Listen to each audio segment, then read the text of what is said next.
Hey everybody, it's Greg again. It's another edition of Unbreakable Podcast. It is Friday, TGIF, March the 6th. Listen to this. Oops, I did it again. We know who sings that. Britney Spears. Oh, God. Well, first of all, we have a long shoot today because I got quite a few things to talk about today. So I hope you're tuning in to take your mind off the news and all that crap going on. All the bad stuff. And it's really bad. Social media, the stuff on it's bad. So okay, take your mind off things for a while with me, okay? Um, I can't stand this shit. Alexa, stop. Man. Well, Britney Spears did it.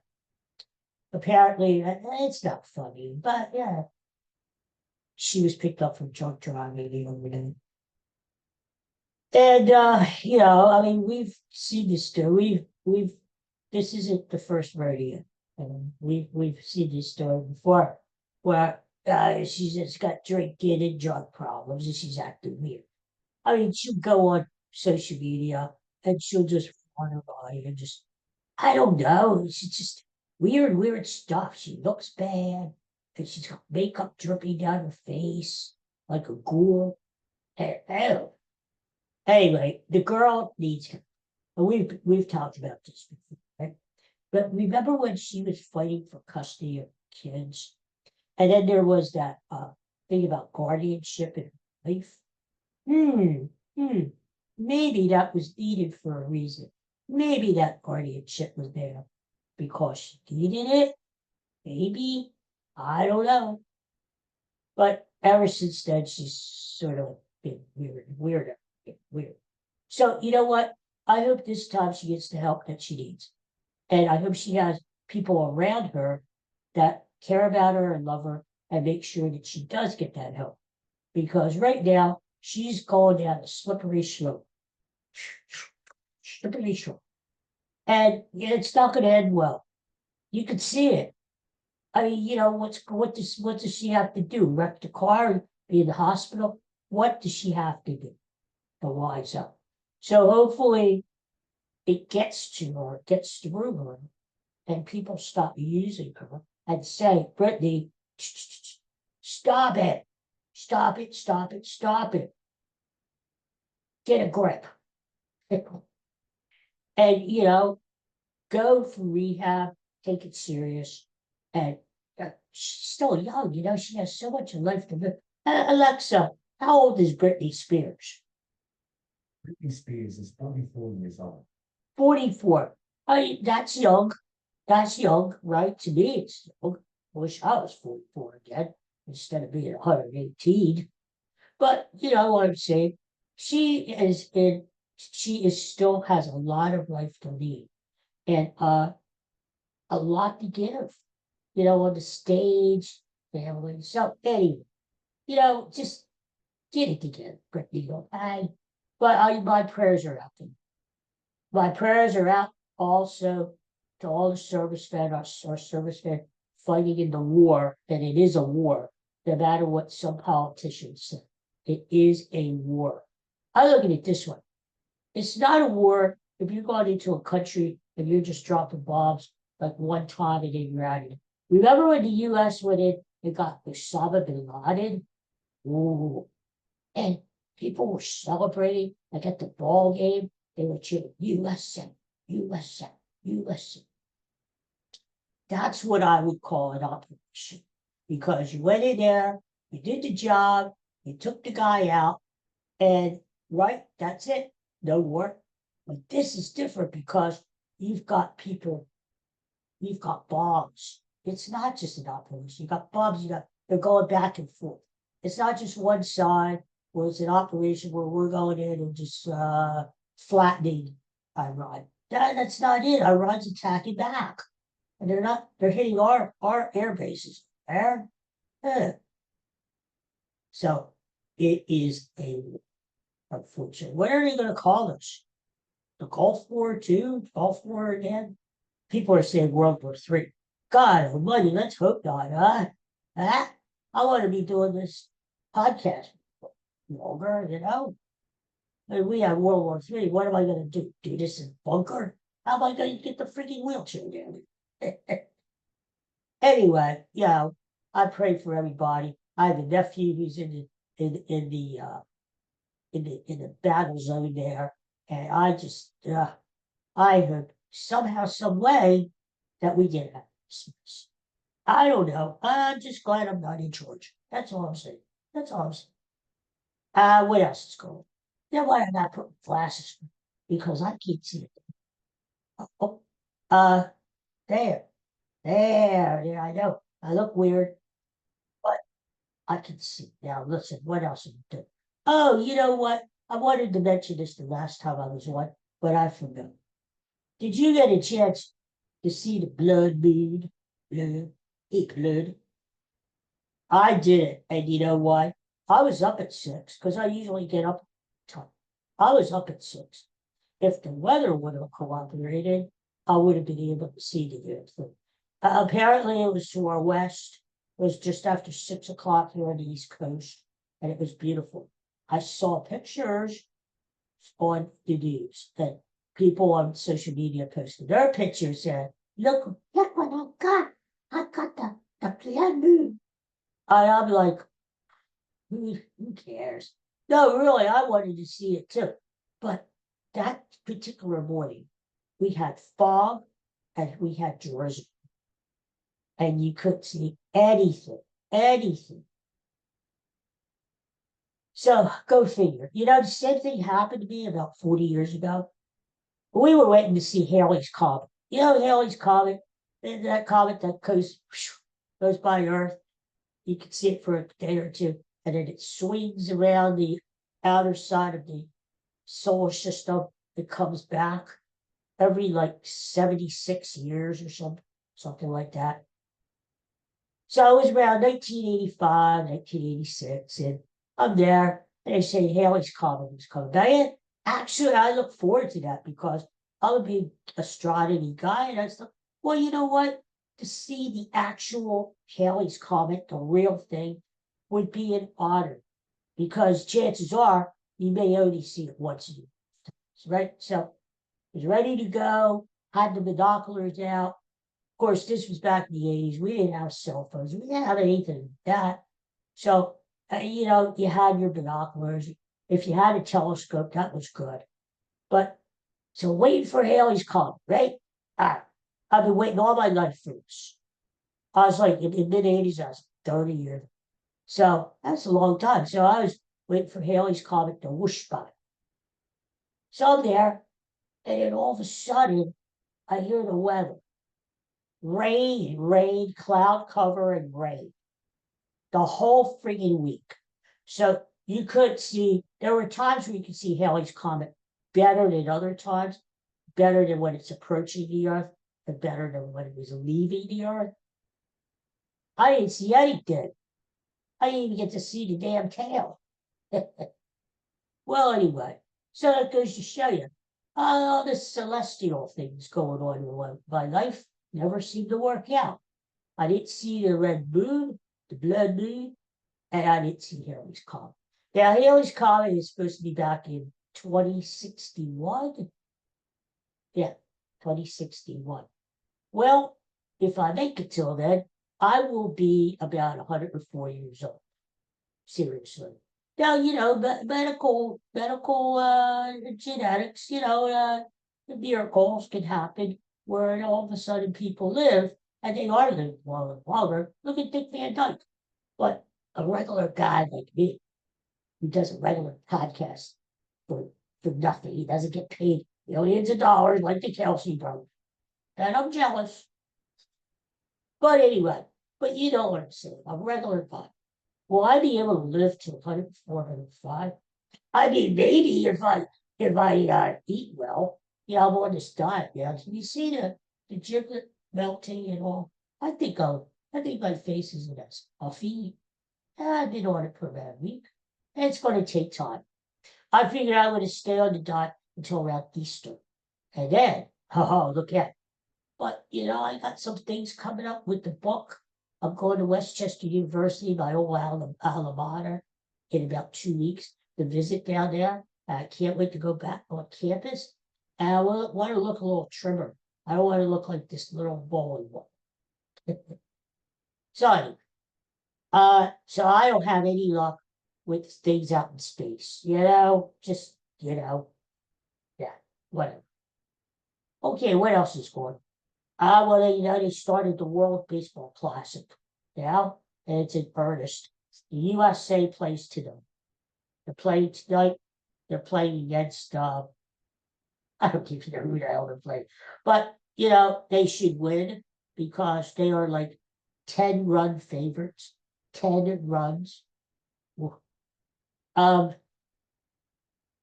so, hey, Bryce Harper, Kyle Schwarber, all the boys, bring it home. They started the tournament today. It was overnight. Japan was playing China. And, it was in the Far East. It was in the Tokyo Dome of Japan. So Japan crushed them, just like Godzilla. Yeah, Godzilla stepped right over 13-0. And who was in the middle of it?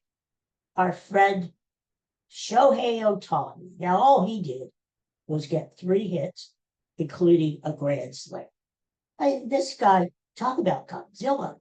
And by the way, later in the show, we're going to just to give you. But this guy he is like a monster, isn't he? Oh my God. Well, I will say one thing. Whenever the Phillies play the Dodgers, they seem to handle the time very well. He does not bash them like he does other countries. um, they have him. Even last year, the playoffs, Ohtani was getting kicked. The Phillies kind of killed themselves, bro. But let's not rehash that. So Japan's off to a good start. They're going to be tough to beat. They won it last year. They're going to be tough to beat. But the United States has a great team. Tarek Skubal is pitching tonight, and Paul Skeens is on the staff. I mean, they have a really like an all-star team, So I'm hoping the USA will win. I'm just saying. I hope so. Yeah. Regular baseball, spring training is still happening. And actually, 3 freaking weeks, the regular Major League Baseball season starts. And as you know, if you've been watching me for the last week or so, every time I'm on, I've been breaking down a division in baseball. And today is the last division. And in case you want to catch up, I picked the Mariners, the Dodgers, the Tigers, the Reds. I have a right to reverse my decision because one of the Reds pitchers, this Hunter Green, he's a great pitcher. He's having his elbow. Ruh-roh. He's having his elbow. It's not a good sign. So I think I'm reneging on the Reds. I think I'm going to take the Cubbies instead. I'm tempted to take the Pirates because they're a lot better, but no, they're not ready. So I'm taking the Cubbies to win that division. All right, so I got the Cubbies, and then I got the Boston Red Sox. That's an upset to take up 3 o'clock, and all is well. The Boston Red Sox to take the American League East. Okay, now we're going to do National League East, where the Phillies are. Everybody and their brother jumping on the bandwagon and taking those stinking New York Mets. Why? Because to their credit, they have gotten better. They got Bo Bichette, who the Phillies won. He stole them away, snatched them away from my team. Bo Bichette is going to play third base. Good luck with that, huh? He's a butcher. Instead of a glove, he might as well have a meat cleaver. And they also traded for Freddie Peralta, who is a really good pitcher. He came from Milwaukee. He's good. I give him credit. He's good. And he's probably going to be their ace. All right. So there you go. So that's why people are jumping on the Mets bandwagon. Okay, I understand. But let me make a point. Phillies, and they lost Ranger Suarez, who actually was pitching for Venezuela today and doing well. They let Rangers escape. Nick Castellanos, he's nothing. He's nothing. All right, don't give me Nick Castellanos. What the? Uh, they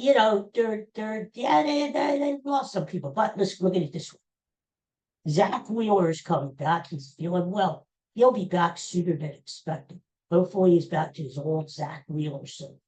You got Aaron Nola, who's pitching well in spring training. You got Christopher Sanchez, who may be one of the best pitchers in all of baseball, along with Scooble and Skeens. The S brothers. Sanchez, Scooble, Skeens. Say that 3 times in fast. And then you've got Jesus Luzardo, who's really good. He won 15 games last year, struck out a lot of people, and it's his free agent year. So look for him to be at the top of his game. And Andrew Painter. Andrew Painter could pick up the slot for Ranger, right? He could. And yes, the Phillies are running back the same lineup, the same losers that choked in the playoffs. That gives me a little pause. But I'm expecting Bryce Harper to have an almost MVP season. He's pissed off from what the GM Dave Dabrowski said about him during the offseason. They were going back and forth. So I expect him to have a good season. I expect for him to fire be lit under his behind and for him to come out. Now, I don't expect Kyle Schwarber to hit 56 home runs again. If he does, that's great. But I don't expect it. I think if he hits 40, 45, that's okay. I'll take that. This Phillies team knows how to win. Not the big one, but they know how to win the division. They've won it twice in a row. They know what it takes. So I'm picking the Phillies. I know I'm a homer. I'm picking the Phillies to win the division again. That's second place. Then you got your Atlanta Braves. They're all hurt already. Their pitching is a mess. They're all hurt. You really think they're going to contend? I mean, it's like a mash unit. Like last year. That's what happened to the Braves. They got all hurt. They were playing a lot of losers, backup players, and they stunk. I expect them to stink again this year, too, to be honest with you.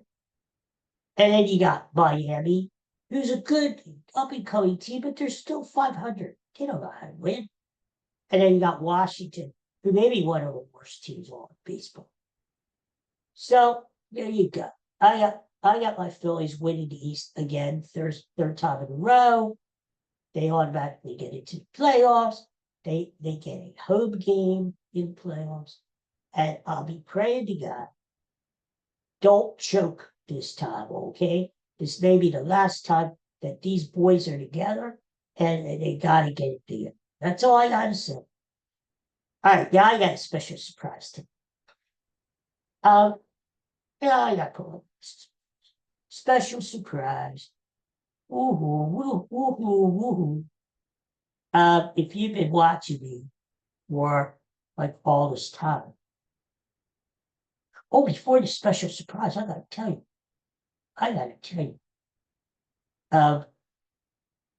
Yes, did you hear about this? Oh my God.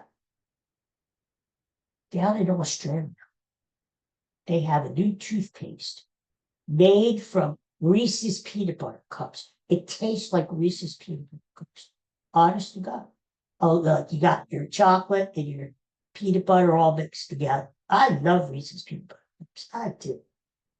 Can't eat them now on the diet, but I love them. So what's happening is they got a toothpaste down under for anybody, kids, adults, it tastes like Reese's peanut butter cups. Well, what they said is, since this came out, kids are brushing their teeth much more regularly, Captain. And they hope to have it up here soon. I hope so. So I think that's good. It's not like they're eating the real thing for sugar, something that's going to rot the kids' teeth out. No, they're not doing that. It's just the toothpaste that tastes like it. It just tastes like it. So, I think that's good. I think that's good. If you can get a kid to brush his teeth every day, preferably more than once a day, anything is good. I'm surprised they don't have more. Like you make the toothpaste taste like strawberry shortcake. Whatever, right? Something good, not broccoli. Ugh. Don't make it taste like broccoli. That's a loser thing. Don't do that. Yeah. Anything in the broccoli family, cauliflower, Brussels sprouts, peas. Okay, peas may not be in the family, but I throw it in. Anything like that? Don't know. No. Now I'm not telling the kids. If the kids watching this, get what Uncle Benny's. But as a person, watching this show, stay away from that. Stay away from that. Hey, you know what? I just thought of another topic. I went to the urologist. How to prevent kidney stones. Because as you know, last year I had like a whole handful of kidney stones. They were coming out of me like crazy. And now the thing is how to prevent them. So I don't go through 4 freaking surgeries like I did last year at this time. So anyway, I go to this guy, and he's a nice guy, and he's running off the things I should and shouldn't have in my diet. So he said, rapid fire, just tell me off the top of it. Do you eat it? Would you eat it? Blah, blah, blah. So he says spinach. And I shied away. I said, no, no, no, no, no, God, no. If I could make the sign of the cross, I would. Take the spinach away from me, okay? Oh, yeah, used to, I never liked it. My parents would have it on the plate. You'd put a pat of butter on it to make it good, and then you tried to dress it. Eat your spinach like Popeye. I could never do it though. No, man. So anyway, he said spinach. I said no. He said, and I thought he was going to give me a lecture. Oh, you got to eat your spinach to take away the kidney stones. Make sure they don't come in. But to my surprise, he said to me, good. And I said, what? You don't want me to eat spinach? He said, no, spinach causes kidney stones. Now, don't ask me why. I'm not a doctor. But, don't eat spinach, okay? And I said to him, well, what should I eat? Can I eat candy? What the hell? And so he gave me a list of things that I should avoid and I should eat. So now I know the score. Back in the day, I did. That's why I got so many kidney stones. So now I know. Now I know what to stay away from. And but I said, one thing's confusing. Doctor, I had like 20 kidney stones in my kidneys last week. Yeah, I don't need a damn leaf of spinach. Why? I said, well, there's other things. Kale, different things. Rhubarb. Don't eat rhubarb. So I said, whatever. So I know what they're not eating. Mainly, you know what? For those of you out there, all my friends, for the main thing is the best way to eliminate kidney stones or stay away from them. You may want to write this down. Drink more water. That's the thing. Look at this. It's pink, but it's water. It's just water flavored. Now, that's probably going to be my screenshot. Every episode, they have a screenshot. And sometimes I get caught looking like this. and it's up there forever. What can you do about it? This time, it probably is going to be the and it is what it's not champagne in the bottle. So anyway, that's the best way. Now I said, how much water do you want me to drink, doctor? And he said, 6 bottles. I'm like, no way, I can't. Dude, I'll be peeing all the time. Remember that song? Ooh, peeing my life away, looking for a better way for me. Now that wasn't exactly it. It was Eddie Rabbit, but it was close enough. So anyway, I said to the doctor, I said, listen, I can't be peeing all the time. I got other shit to do with my, you know, like sleeping through the night. Uh, so anyway, but that's the key. That's the secret. That's none of this, whatever, drugs. It's nothing like that. The secret to preventing kidney stones is drink more water. So we came to a compromise. He said, all right, if you drink 4 I'll be happy. I won't be totally ecstatic. I won't be like doing cartwheels here in the office. But okay, it's okay. So I said, okay, that's an agreement. I didn't shake with him because when I got home, I said, I'm not doing it. He said, I said, you know what? I'll do 2.5. I'll work my way up. Okay. If I can do 2.5, then I'll work my way up to 3. If I can do more, I will. And since I saw the man last Tuesday, 3 days ago, I've been able to put away 2.5. So there you go. Huh? And you drink more water, you look better. You flush all that crap out of your system. So there you go. But that's the key. You got to drink more water. Anybody, whether you have kidney stones or not, it prevents the stones. So like me, I didn't know I had stones until I was like 30 years old. And all of a sudden I got sick. And they're telling me in the emergency room, guess what? You have stones. And I'm like, nah, yes, you do. That's why you have a pain in the back. I said, well, it's better than having it being a pain in the ass. No, I didn't say that. All right. Before I leave today, I know it's a long shit. But hey, we need something to take our minds off of the crap going on in the world, right? What I used to do on this show all the time, if you've watched me before, we did a movie classic in a week or a TV classic in a week. We're doing a TV classic in a week. I had to do a little research for this. So, you know why? Yesterday in the morning, I watched my Good Morning America, and then I flipped it off because Kelly Ripa, even though she's a local girl, I can't stand her. What has happened to her? And she used to be good when she was with Regis, God rest his soul. But I don't know. She's so boring. She's got her husband on now, and he's boring. You're two boring people. Why do they have a freaking talk show? Huh? Anyway, I turned her off. But before I could turn it off, I hit the remote and it went to the next channel, which was VTV. And they were like 10 minutes into an episode of Perry Mason. Now, I wasn't a big Perry Mason fan. I'll be honest with you, when I was growing. This show was on between 57 and 63. So I was like a child. But I didn't like it. But started watching this yesterday. And I started getting involved. This classic episode is you got Perry. Perry's a lawyer. He's a defense attorney. And there's the stories about his cases. So the first half hour, it's an hour show. First half hour, you meet the so-called, it's not contestants. It's usually a murder, and then the suspects, let's call them. And he got about 4 or 5 different suspects. They set it up, and there you go. The last half an hour is Perry in the courtroom, going at it there with the deer.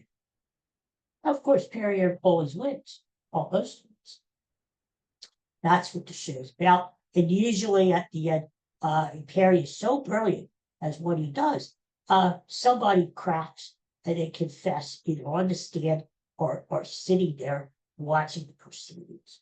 Like yesterday, this lady stood up and started crying all of a sudden, and she cracked and said, "I didn't. I couldn't help it." And that was it. So, but I got really connected with her. I said, in fact, Katie came, and our usual thing is we go out to the kitchen for a snack in the morning. We look out the front door. We see if there's any evil squirrelies out there, evil bunny rabbits, or evil doggies that we can yell. She barks, I yell. Get out of here. We like to look at the front door. What else do we have to do? We're both old. So anyway, so I'm watching this Perry Mason, and I still said, "Hey, this is pretty good." I said to Katie, "I can't."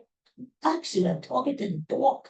I said, I can't leave Perry Mason. I got to see how it ends. I'm watching the whole freaking thing. I got to see who did the murder. I've got to." She wasn't too happy about that. She was like rumbling and probably saying, "Daddy, get the hell out. Let's go." Anyway, I watched Perry Mason, and I thought, well, you know what? I want to learn a little bit more about this shit. So, did you watch Perry Mason growing up? Perry Mason is the best lawyer. Hey, if you get yourself in a jam, even if it's like a traffic ticket or something, call Perry Mason because he hardly ever loses, and he's brilliant. Don't call any of these other shyster lawyers. Call Perry Mason, okay? So anyway, I learned a little bit about Perry Mason. I thought it would be just interesting. If not, okay. Perry Mason was on between CBS every Saturday night. Like dumb apples. I can picture people not going out on Saturday night, partying and drinking, staying home and watching Perry Mason instead. He was on like around 9 o'clock at night. Played by the inimitable Raymond Burr. Remember Raymond Burr? Raymond Burr, he had this stoic stone face. He hardly ever smiled. Now, yesterday when I was watching the episode, I didn't see him crack a smile at all. Not even a little, like that. I didn't see it. Stone face. But, Harry Mason, he's great. Raymond Burr was great.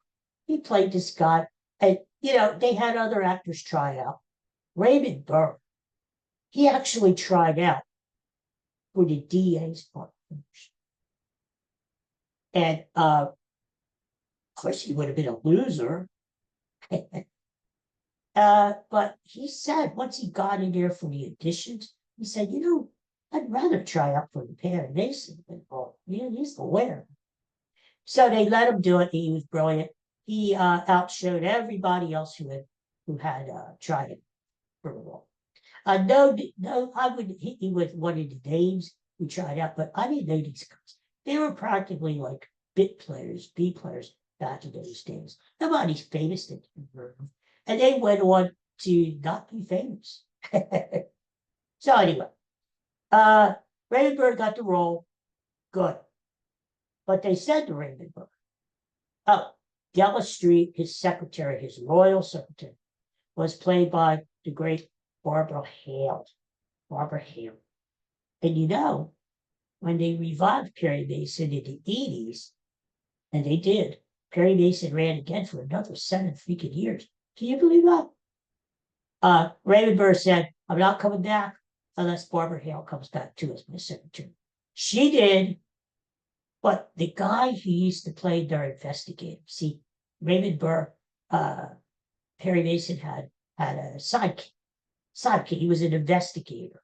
He did the legwork while Perry stayed in the office, drinking coffee and trying to use his brain. Anyway, so the guy who was the investigator in the original show, he died. So the new guy in 85 was Barbara Hale's son, who happened to be William Cott, who was the guy who had the blonde curly hair in Believe It or Not, I'm Walking. The World's Greatest Hero. Remember that show around 1980 and the song and Believe It or Not, I'm walking on air. I never thought I could be so free. William Cott, Barbara Hill's son, was also in the movie Carrie. Remember with Sissy Spacek, John Travolta, Nancy Allen, a Stephen King movie back in the 70s. Great movie, great horror movie. William Cott was the Carrie's date to the prom. Eventually he died. Anyway, so that was the guy. All right. So yeah. So Perry Mason came from the Earl Stanley Gardner novels. This guy, this Stanley Gardner guy, writer, he's almost as prolific as I am.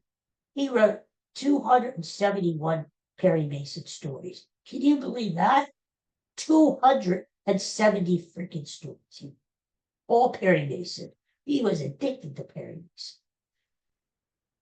So he came on board too. He wrote some of the scripts. He approved of everyone. And basically all he did, he sold the rights to the company, CBS, whoever was producing the show. So all they had to do, they really didn't have to write any new scripts. All they had to take it, a screenplay.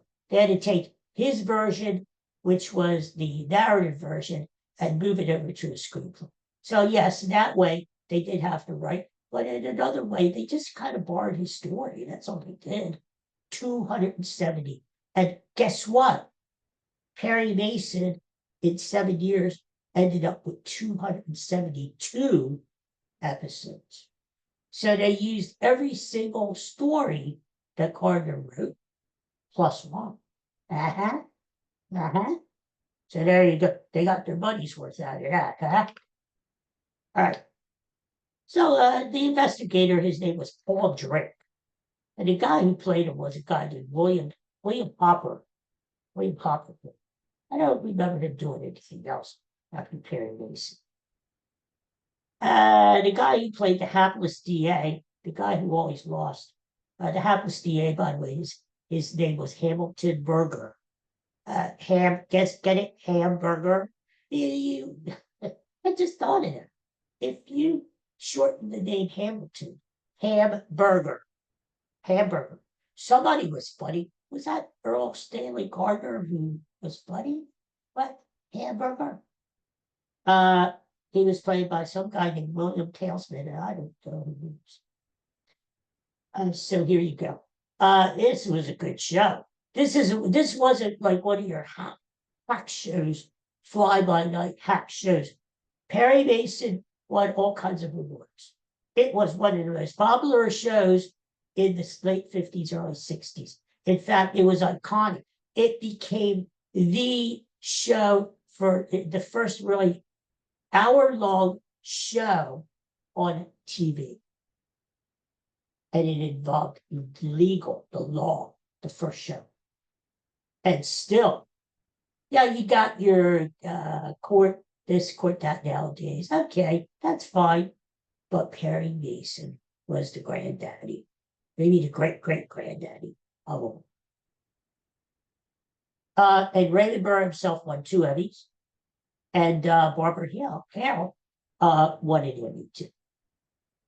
Now, when Raymond Burr came back, the Perry Mason shows in the 80s were not regular TV shows. They were movies. They made 30 movies, TV movies of the week. And they spread out in 7 years. They might get 3 or 4 movies every couple months. Yeah, that's not bad. That's not bad. The very first episode was called The Case of the Restless Redhead. And the final episode was called The Case of the Final Failure. They always start, the case of, like Sherlock Holmes, you know? And it always was in the alliterative, like me. The case of Great Gregory the Bad. Emmys, it won the Emmy in 1964 Best Outstanding Drama Series. How about that? It won the prestigious, if I could say it, blah, blah, Silver Gavel Award. And that came from the American Bar Association. Nothing to sneeze at there. I didn't even know they had a silver gavel. I can't I say award, but they did. I don't know if they still do. Back in 2014, 12 years ago, Netflix did it. Paul Raymond Burr was number one, numero uno dramatic actor. Even way back then, even though Perry Mason was done a long time ago, people who were watching Netflix voted that Raymond Burr was the best. And we know Perry Mason was set in Los Angeles. Juries were rarely seen. Why? Why did you see a jury on Perry Mason? It'd be kind of fun to see Perry staring down the jury. If it doesn't fit, you must acquit. No. The reason you never saw juries was because Perry Mason was so brilliant at what he did. The pre-jury stuff that they do, where the judge says, yeah, there's enough evidence, we'll take it to a jury. Right? Perry Mason always came up with a solution in that pre-trial. There was no need for juries. Perry had it covered, That's what I said. If I ever got myself in trouble, well, I plan not to. I'll call Perry Mason. The Great Burr is dead. That's okay. What else we got? Oh, do you know they had some of these actors, they were B players back then, they would come on the show once a year. They would come back on again the next season, but in a different way. Yeah. But they used those actors, like a Jack Klugman, for instance, He would come on one season, did his thing, come back at the next season. Totally different guy. And they did the same thing with their judges. In fact, they had a real judge on Perry Mason, who was the first, get this, the first African-American judge was on Perry Mason for an episode on May the 2nd, 1963. Can you believe that? It was a real judge, and it was the first time that an African-American judge was on Perry Mason. That's to me, it's kind of fascinating because, 1963, you still had a lot of, civil rights, and so there you go. Perry Mason was ahead of his time. Let's see what else. Perry Mason was actually a radio show came to TV, and that radio show evolved into once they cut the lawyer part of it for some reason. That radio show eventually became The Edge of Night. See what nuggets you learn when you watch me. You wouldn't notice this shit if you weren't watching me. Yes, it became The Edge of Night. It became a soap opera, which, if you know, your soap operas, Edge of Night, then became a TV show, soap opera, which was on for like a long time. That was originally Perry Mason. All right, Eric, I'm coming to you. This is a long show. I hope you still with me here. Okay. Yeah. Oh, whoa. What the hell is this? Oh, Efren Zimbalist Jr. Oh, do you remember the guy on the FBI? There was a show called the FBI. It wasn't the movie. It was the show, the FBI. And every Sunday night, Efren Zimbalist Jr. would be like the main agent or their catch and cook. And he was quite famous. Well, what I'll mention is he auditioned for Perry Mason before the FBI. I'm glad he found work because he didn't cut it for Perry Mason. But he did make a free okay. Oh, they said to Raymond Burr. Raymond Burr is a little chunky dude. And he said in what the research, he'd always be kind of a working out, even when he was growing up, even as a baby. And but he would get these roles that called for a heavy set guy. But he never got like the romantic lead, never got that. And he was getting tired. He said, you know what? Yeah, I deserve a girlfriend, even if it's a fake girlfriend. I deserve it. So the what happened was the producers of Perry Mason said, okay, Raymond Burr, you got the job, but you need to lose 60 pounds. Like me. Raymond Burr said, okay, started exercising, eating right, blah, blah. He dropped to 60 pounds, and guess what?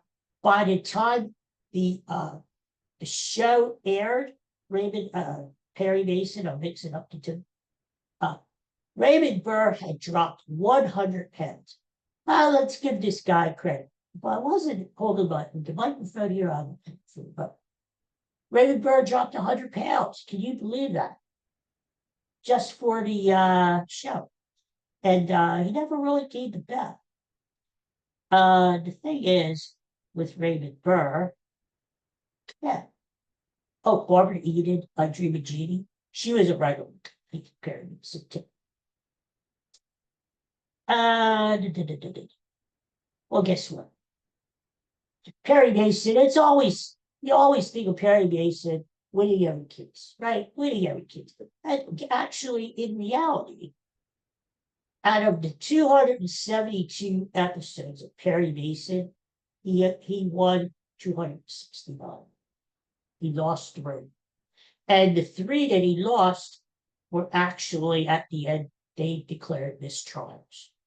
And Barbara Hale, who was the secretary, said, well, off screen, Perry lost the 0 cases because we all decided, me, Raymond Burr, and the writers, hoity-toity, that no, it was a mistrial. So Perry actually didn't lose any. Well, excuse me. Excuse me. Well, so he did. He did. Now, all right. I'm gonna wind this down. So we got Raymond Burr. Birthday is May 13th. Married twice. He was in 2 Godzilla movies before Perry Mason. He was in a Godzilla movie in the mid-50s called Godzilla King of Monsters. Now that did actually win the Oscar. No, but he was in it. Right? Then give the guy credit. Raymond Burr, if you like Godzilla and you like monster movies, give Raymond Burr credit. Think of him tonight in your prayers. Raymond Burr was very responsible for the Godzilla series coming to America because the Japanese wrote the American actor Raymond Burr to be in the Godzilla. That spurred some interest here in the States, and all of a sudden we were familiar with Godzilla. Thank God we had Godzilla. So, and what happened was in mid-80s, Raymond Burr was also in another Godzilla movie. They called him up. They said, hey, Raymond Burr, you're not doing anything. And we're reviving Godzilla. Do you want to be in the new movie? He said, sure. Sure. He said, I liked Godzilla. I liked him. I don't care. People say, oh, that's a really a cheesy thing to be you, a professional actor. You should be ashamed of yourself. No, Raymond Burr said, I like Godzilla. We were friends. I like Godzilla. So not only did Raymond Burr star in the Godzilla revival, he agreed to do all those Perry Mason too. What a guy. What a guy. All right. So we know what happened, right? He eventually did Iron Sons. And this is close to mine because Iron Sons was the show, NBC again, that showed the guy in the wheelchair. Guy in the wheelchair, first time ever, they showed a guy with a disability as the private investigator. Now, here's the thing. The story was Ironsides got shot by a sniper, paralyzed, waist down, ended up in a wheelchair. And I watched it because I was like, gee, I could do that. Maybe I could be Ironside. Right, your son. They never called me. But you know what? It was a groundbreaking thing, to see. And actually, Raymond Burr ended up with a wheelchair. He did. Yeah, poor guy had a lot of that problems there. And final thing you might say, he was on Ironsides, TV Guide, 1993, said that Raymond Burr was number 44 on their list of, no, Perry Mason, number 44, greatest TV characters of all time, dramatic characters. Number 44 was Perry Mason. Now, I think, me personally, I think he should be a lot higher than that. But okay. But Perry Mason was very popular. As many as 30 million people watched every week. Really? I mean, and like I said before, they weren't out carousing around, chasing women, chasing and drinking. They were at home where they should be, eating popcorn and watching Perry Mason. 30 million. At the height of his fame, Raymond Burr got 3,000 fan mail letters a week. That's like the freaking Beatles, isn't it? Oh, Jesus.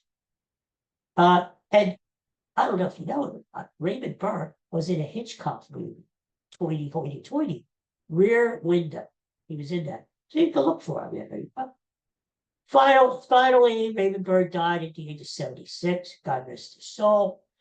And he had a tumor in his kidney, which spread to his liver, and poor guy died. In fact, at the end, when he was doing these Perry Mason movies at the end, well, they actually had 5 more lined up if he would have lived.